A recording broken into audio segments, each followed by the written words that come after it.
Attention d'un très jeune chef d'entreprise qui fait la une en Grande-Bretagne et qui montre comment Internet redistribue les cartes de l'économie.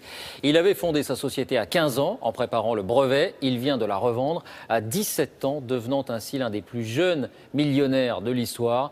Il s'agit d'une application pour téléphone mobile rachetée par le groupe Yahoo. À Londres, Jacques Cardos, Thomas Donzel. Il a déjà des allures d'homme d'affaires. Nick, 17 ans, et déjà un chèque d'environ 20 millions d'euros en poche. La raison, il est l'inventeur d'une technologie qui permet en un clic de réduire la longueur d'un article, d'en faire le résumé, tout en conservant l'essentiel. Le contenu de l'application est généré par l'algorithme que j'ai créé. C'est ça qui n'existait pas jusque-là. Nous sommes les premiers à le commercialiser et à rendre cette technologie accessible sur un smartphone. C'est dans sa chambre du quartier de Wimbledon à Londres qu'entre 12 et 15 ans, Nick s'amuse à développer des nouveaux projets. Il ne se rend pas compte qu'il a de l'or au bout des doigts. Pour lui, tout cela n'est qu'un jeu. À 12 ans, vous n'avez pas encore la dextérité pour dessiner un chef-d'œuvre, en tout cas pas moi. Mais ce qu'il y a de super avec un ordinateur, c'est que vous avez les mêmes outils qu'un professionnel, donc vous pouvez faire du très bon boulot.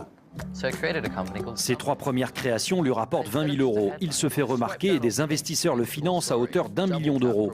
Il installe alors des bureaux à Tech City, cette nouvelle Silicon Valley de Londres. C'est là qu'il développe Sumly, dont Yahoo rachète les droits d'exploitation.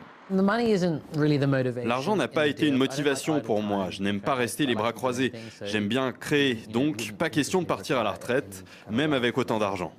Même si le montant de la transaction demeure confidentiel, Nick D'Aloisio a désormais largement les moyens de se lancer de nouveaux défis, avec peut-être à nouveau un jackpot à la clé que seul le monde de l'Internet permet aujourd'hui.